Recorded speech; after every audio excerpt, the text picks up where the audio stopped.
अस्सलाम वालेकुम dear students, welcome to science sense YouTube channel. आज का हमारा lecture mechanism of enzyme action के ऊपर है, तो चलिए इसको शुरू करते हैं। मैकेनिज़्म ऑफ एंजाइम एक्शन, जिसको हम कैटालिसिस भी कह सकते हैं। जैसा कि मैं पिछले 2 लेक्चर्स के अंदर आप लोगों को मुसलसल बता रही हूँ कि कैटालिसिस जो है, एंजाइम्स बेसिकली कैटालिसिस करवाते होते हैं। और कैटालिसिस होती है किसी चीज़ को कैटालाइज करना, यानी कि किसी चीज़ को, किसी रिएक्शन को स्पीड अप करवाने को हम कहते हैं कैटालिसिस। ठीक है, तो हमने अब देखना है कि एंजाइम जो है उसका बेसिकली मैकेनिज़्म होता क्या है, एंजाइम किस तरह से काम करता होता है। तो an enzyme is a 3 dimensional globular protein that has specific chemical composition and a specific shape. तो एंजाइम ना एक 3 डायमेंशनल ग्लोबुलर प्रोटीन होता है, मतलब एक ग्लोब शेप की, बॉल टाइप शेप की एक प्रोटीन होती है। ठीक है, और उसके अंदर 2 चीज़ें होती हैं। एक उसकी स्पेसिफिक केमिकल कॉम्पोजिशन होती है, यानी कि एंजाइम जो है ना उसके अंदर आपको जैसे कि पता है कि अमाइनो एसिड्स हैं, तो उसकी एक स्पेसिफिक किस्म की केमिकल कॉम्पोजिशन होती है, केमिकल मेकअप होता है उसका। और सेकेंडली उसके अंदर एक स्पेसिफिक शेप होती है, यानी कि एक एंजाइम की एक अपनी ख़ास शेप होगी और दूसरी क्या होगी, उसका अपना केमिकल कॉम्पोजिशन होगा कि वो किस चीज़ से मिलके बना हुआ है। फिर every enzyme by virtue of its specificity recognises and reacts with special substance called substrate. अब जैसे कि आपको बताया है कि हर एंजाइम का एक स्पेशल केमिकल कॉम्पोजिशन है और स्पेशल शेप है। तो इसकी जो इन दोनों चीज़ों को मद्देनज़र रखते हुए एंजाइम जो है वो एक ख़ास किस्म के केमिकल सब्सटेंट्स के साथ रिएक्ट करता है और उसको हम कहते हैं सबस्ट्रेट। ठीक है, any enzyme therefore reacts only with its specific substrate. तो कोई भी जो एंजाइम होगा ना बेटा, वो सिर्फ़ और सिर्फ अपने स्पेसिफिक सबस्ट्रेट के साथ रिएक्ट करेगा और उसको फिर प्रोडक्ट के अंदर ट्रांसफॉर्म करेगा। It is then released unaltered and this can be used again and again. फिर उसके बाद जो सबस्ट्रेट है हमारे पास, जब वो हम लोगों ने रिएक्ट करवा के प्रोडक्ट में चेंज करा दिया है, तो जो एंजाइम है वो बिल्कुल अनऑल्टर्ड हमारे पास वापस आ जाएगा और हम उसको बार बार यूज़ कर सकते हैं। अनऑल्टर्ड का मतलब होता है चेंज हुए बगैर, ऑल्टर का मतलब होता है चेंज करना, अनऑल्टर्ड यानी कि चेंज ना करना। ठीक है, फिर क्या आपके पास ये आपकी बुक में बना हुआ था, उसके अकॉर्डिंग ये है कि ये एंजाइम है हमारे पास, ये सबस्ट्रेट है। एंजाइम और सबस्ट्रेट को आपस में जोड़ के हमने एंजाइम सबस्ट्रेट कॉम्प्लेक्स बनाया है, ES कॉम्प्लेक्स बनाया है। उसके बाद जब इन दोनों के आपस में मिलने के बाद हमारा रिएक्शन हुआ है और हमारा जो सबस्ट्रेट है वो प्रोडक्ट में चेंज हुआ है और एंजाइम एज़ इट इज़ हमें वापस मिल गया है। यानी कि एंजाइम जो है वो रिएक्शन के अंदर यूज़ नहीं होता, बल्कि वो हमें उसी तरीके से मिल जाता है। उसका काम सिर्फ ये होता है कि उसने इस रिएक्शन को तेज़ी से करवा के प्रोडक्ट में ट्रांसफ़र करना होता है। फिर आपकी बुक में ये येलो कलर की डायग्राम है, इसकी एज इट इज मैं आपको फ़ोटो दिखा रही हूँ। इसके अंदर बेसिकली आपको ये बताया जा रहा है कि एंजाइम जो है ना, जैसे कि हमने पीछे देखा है कि एक एंजाइम है, उसके ऊपर एक सबस्ट्रेट लगा के हमने प्रोडक्ट बना लिया। तो एंजाइम बेसिकली एक चेन में भी काम कर सकते हैं। एक मेटाबॉलिक पाथवे होता है, जैसे कि रेस्पायरेशन या फोटोसिंथेसिस करवाने के लिए हमें जो एंजाइम्स चाहिए होती हैं वो चेन रिएक्शन करते होते हैं। ठीक है, enzyme to enzyme chain reaction. इस चेन रिएक्शन में बेसिकली बेटा क्या होता है कि ये आपके पास इनिशियल सबस्ट्रेट है। ठीक है, ये आपके पास इनिशियल सबस्ट्रेट है, आपने इसको प्रोडक्ट के अंदर चेंज करना है। तो आपने पहला एंजाइम यूज़ किया, ठीक है, एंजाइम के साथ सबस्ट्रेट अटैच हुआ, तो बी आपके पास बन गया बेटा, ये है प्रोडक्ट। क्या है? बी हमारे पास प्रोडक्ट है। अब जो बी प्रोडक्ट है इसको हम लोगों ने दोबारा एंजाइम के साथ जोड़ा, तो जब हम प्रोडक्ट को तो एंजाइम के साथ जोड़ नहीं सकते, तो यहाँ पे बी हमारे पास क्या बन जाएगा? सबस्ट्रेट। इसको मैं आपको लिख के एक्सप्लेन कर देती हूँ।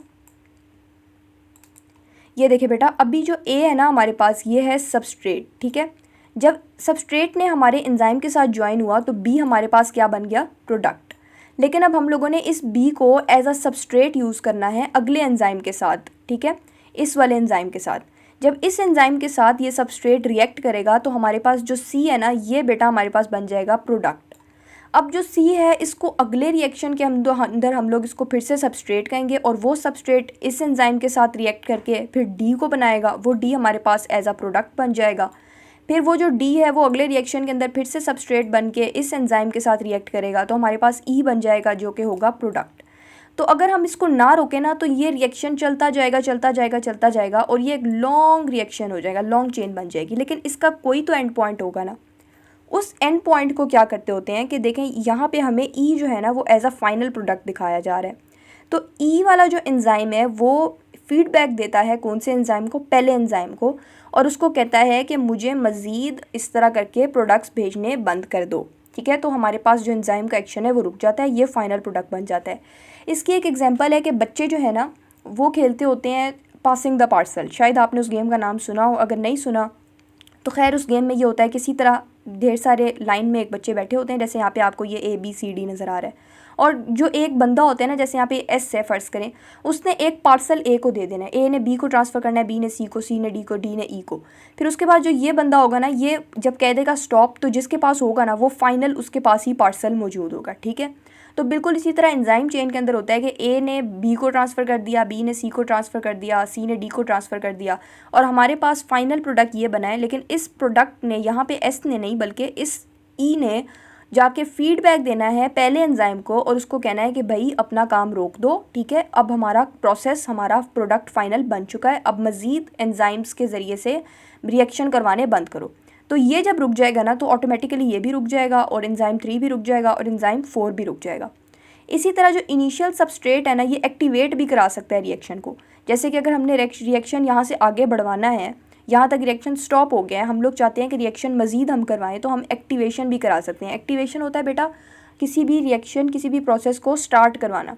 तो जो इनिशियल सबस्ट्रेट है ना, A जो है ना, ये रिएक्शन को स्टार्ट भी करवा सकता है। ये इसको जाके स्ट्राइक करेगा, इसको बोलेगा कि रिएक्शन कंटिन्यू रखो ताकि हमारी चेन जो है वो आगे चल सके। तो बेसिकली बेटा ये जो पूरा प्रोसेस है ना, इसको हम कहते हैं enzyme to enzyme chain reaction. अगर ये आपको आए तो आपने ये लाइंस लिखनी होंगी, ठीक है। उसके बाद आपने नीचे ये डायग्राम बनानी होगी और 2-3 बुलेट पॉइंट्स बना के आपने इसको एक्सप्लेन करना होगा। एक्सप्लेन आप कैसे करेंगे, आप लिख देंगे कि in the following reaction A जो है वो पहले सबस्ट्रेट है, फिर उसके बाद A ने रिएक्ट किया एंजाइम 1 से और बनाया B को प्रोडक्ट, फिर नेक्स्ट स्टेप के अंदर B जो है वो एज अ सबस्ट्रेट एंजाइम 2 से रिएक्ट किया है, और इसी तरह आप बुलेट्स के अंदर लिखते जाएंगे। तो इंशाल्लाह आपको अगर ये शॉर्ट में आया तो आपको पूरे नंबर मिल जाएंगे। नेक्स्ट हमारे पास आ जाता है एक्टिव साइट। इसके बारे में हम पिछली वीडियोस के अंदर पढ़ चुके हैं कि एंजाइम की जो एक्टिविटी होती है वो एक डेफिनेट एरिया के अंदर रिस्ट्रिक्टेड होती है, जिसको हम कहते हैं एक्टिव साइट। यहाँ पे भी वही लिखा है कि एंजाइम और सबस्ट्रेट जब आपस में रिएक्ट करते हैं तो उनको एक डेफिनेट चार्ज बेयरिंग साइट चाहिए होती है जहाँ पे वो रिएक्ट करते हैं। सबस्ट्रेट कहीं पे भी आके अटैच नहीं हो जाएगा, सबस्ट्रेट एक ख़ास जगह के ऊपर जाके एंजाइम से अटैच होगा, और उस जगह को हम कहेंगे एक्टिव साइट, ठीक है। तो एक्टिव साइट की जो चार्ज और शेप होती है ना, वो हम एमाइनो एसिड्स के ज़रिए से हमारे पास हमारे एंजाइम के अंदर बनती है। एमाइनो एसिड की चेन जो होती है ना बेटा, सबसे पहले वो कॉइल होती है, ठीक है। एमाइनो एसिड की जो चेन बनती है उसे कॉइल करते हैं, कॉइल करने के बाद उसे फोल्ड करते हैं। यहाँ पे मैं दिखाती हूँ आपको पेन से बना के। देखें, अगर ये अमाइनो एसिड की चेन है तो पहले मैंने इसको कॉइल किया है, लेट से आपको लग रहा है कि ये कॉइल है। उसके बाद कॉइल करने के बाद मैंने 2-3 इस तरह की चेन्स को आपस में फ़ोल्ड किया है, वो फिर इस तरह करके बन गई हैं। जब वो फोल्ड हो गई है ना, फिर मैंने उनको ज़रा कंप्रेस सा किया है तो वो एक बॉल टाइप स्ट्रक्चर बन गया है, ग्लोबुलर स्ट्रक्चर। और ये हमारे पास होता है एंजाइम, जिसका एक ग्लोबुलर स्ट्रक्चर होता है, ठीक है। तो यहाँ पे बेसिकली आपको ये बताया जा रहा है कि जो एक्टिव साइट है ना, वो हम लोग किस तरह बनाते हैं कि इसी जो ग्लोबुलर स्ट्रक्चर होता है इसके अंदर कोई एक पार्ट ऐसा होता है जिसके अंदर हम लोग एंजाइम को क्या कहते हैं, सबस्ट्रेट को अटैच कर सकते हैं, तो उसको हम कहेंगे एक्टिव साइट।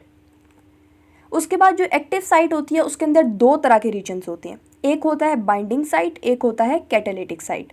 बाइंडिंग साइट जो होती है ना बेटा, वो क्या करती है कि एंजाइम की मदद करती है कि वो जो भी सबस्ट्रेट आ रहा है उसको पहले रिकॉग्नाइज़ करे कि क्या मैं इसको अपने एंजाइम के साथ जोड़ के रिएक्शन करवा सकता हूँ कि नहीं, और दूसरा उसको जब वो रिकॉग्नाइज़ कर ले कि हाँ ठीक है ये मेरे साथ काम कर सकता है, तो उसके बाद वो उसको अपने साथ बाइंड करेगा, ठीक है। एक प्रॉपर सबस्ट्रेट को बाइंड करके ES कॉम्प्लेक्स बनाएगा, जो हम पीछे देख चुके हैं कि ES कॉम्प्लेक्स किस तरह बनता है। तो इस रिएक्शन के बाद हम लोग करते होते हैं कैटालिटिक साइट को एक्टिवेट।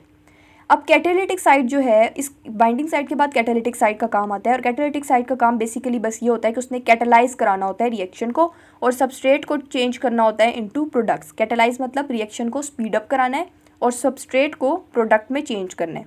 दस the enzyme after catalysis detaches itself from the products unchanged. उसके बाद जब कैटालिसिस हो जाती है ना, तो जो एंजाइम है वो अपने प्रोडक्ट से अलग हो जाता है, और एंजाइम बिल्कुल भी चेंज नहीं हुआ होता इस सारे रिएक्शन के बीच में। और एंजाइम्स को चाहिए होता है aqueous medium for its activity. ये एक बड़ा इंपॉर्टेंट सा MCQ हो सकता है कि एंजाइम कौन से मीडियम को रिक्वायर करते हैं, तो they require aqueous medium for their activity. पानी वाला मीडियम इनको चाहिए होता है। फिर आ जाता है मॉडल्स फॉर एंजाइम एक्शन। ये बहुत ज़्यादा मज़े का टॉपिक है और बहुत ज़्यादा इजी है। इस पे अक्सर शॉर्ट आ जाता है, 9th क्लास के लेवल पे लॉन्ग भी आ जाता था, MCQs वगैरह भी आ जाते हैं। तो इसको आपने ना, स्पेशली जो ये MCQ है ना, ये तो आपका MD कैट के लिहाज से भी और जो है मेट्रिक FSC उसके लिहाज से भी ये बहुत ज़्यादा इंपॉर्टेंट है कि लॉक एंड की मॉडल किसने बनाया। तो आपने इस चीज़ को तो पक्का याद रख लेना है कि एमिल फिशर ने। इंड्यूस फिट मॉडल किसने बनाया, कॉशलैंड ने। इस पर बहुत बार MCQs आए हुए। तो अब हम इनको पढ़ते हैं और ये तो बहुत आसान टॉपिक है, आपको फ़ौरन समझ आ जाएगा। लॉक एंड की मॉडल, सबसे पहले इसके नाम के अंदर ये चीज़ छुपी हुई है कि लॉक एंड की मॉडल में क्या होगा। बेटा एक ताला और एक चाबी, इस चीज़ को बस आप फिलहाल जहन में रखें। अब हम ऊपर वाली लाइंस में पढ़ लेते हैं कि क्या कहा गया है। तो एमिल फिशर जो था उसने 1890 में, ये ईयर भी बहुत इंपॉर्टेंट है, इसे भी याद रखना है, 1890 के अंदर उसने लॉक एंड की मॉडल जो था वो पेश किया था। और उसके अकॉर्डिंग उसने क्या कहा था कि जैसे एक स्पेसिफिक चाबी सिर्फ और सिर्फ एक स्पेसिफिक लॉक को खोल सकती है, तो उसी तरीके से एक एंजाइम जो है वो सिर्फ एक ही सबस्ट्रेट को प्रोडक्ट में चेंज कर सकता है। मतलब उसका कहने का मकसद ये था कि जैसे एक चाबी होती है ना, ये चाबी सिर्फ एक ही ताले को खोल सकती है। आप इस चाबी से जाके दुनिया के कोई भी ताला ऐसे नहीं कोई भी खोल सकते, ठीक है। आपने उससे सिर्फ एक स्पेसिफिक ही ताला खोलना है। उसी तरह उसने कहा है कि एक एंजाइम जो है ना, उसके अंदर सिर्फ एक स्पेसिफिक सबस्ट्रेट ही लग सकता है, और ये नहीं हो सकता कि हम कहें कि कोई भी तरह का सबस्ट्रेट आके उसके अंदर अटैच हो जाएगा। अकॉर्डिंग टू लॉक एंड की model, active site is a rigid structure.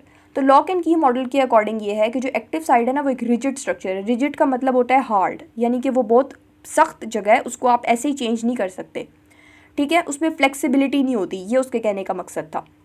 जैसे यहाँ पे आपको नज़र आ रही है कि ये इस तरह की शेप बनी हुई है, यही शेप ऊपर इसके अंदर यूं करके VC बन के आ रही है। यहाँ पे भी VC बनी हुई है, ऊपर भी इधर भी V बनी हुई है। तो जब हम इन दोनों को आपस में जोड़ेंगे ES कॉम्प्लेक्स बनाने के लिए, तो ये एक दूसरे के अंदर फुली अटैच हो जाएंगी, जिस तरह के ये चाबी इस ताले के अंदर अटैच हो रही है। तो अकॉर्डिंग टू एमिल फिशर, जो एंजाइम है ना, उसकी एक्टिविटी इस तरह से होती है, लॉक एंड की मॉडल के तहत होती है। लेकिन बाद में स्टडीज़ ने इस मॉडल को सपोर्ट करना बंद कर दिया था, क्योंकि उनको लगा कि ये बिल्कुल भी सूटेबल नहीं है। और फिर जो नया मॉडल है, जो कि हमारे पास इंड्यूस फिट मॉडल है, उसको ज़्यादा वाइडली एक्सेप्ट किया जाने लगा। तो इंड्यूस फिट मॉडल के अंदर बेसिकली क्या है, वो एक तो कॉशलैंड ने किया है, प्रपोज किया है, ठीक है। इसको आपने याद रखना है, किसने, कॉशलैंड ने, और 1959 के अंदर। और उसके बाद इसने जो आर्ग्यू किया था, आर्ग्यूमेंट पेश किया था, वो ये था कि when a substrate combines with an enzyme, it induces changing in the enzyme structure. This change in structure enables the enzyme to perform its catalytic activity more effectively. उसने यह कहा है कि जब भी कोई सबस्ट्रेट जो है वो किसी एंजाइम के साथ कंबाइन होता है ना, तो वो एंजाइम का जो स्ट्रक्चर होता है उसके अंदर थोड़े से चेंजेस को इंड्यूस कर देता है। क्या कर देता है, इंड्यूस।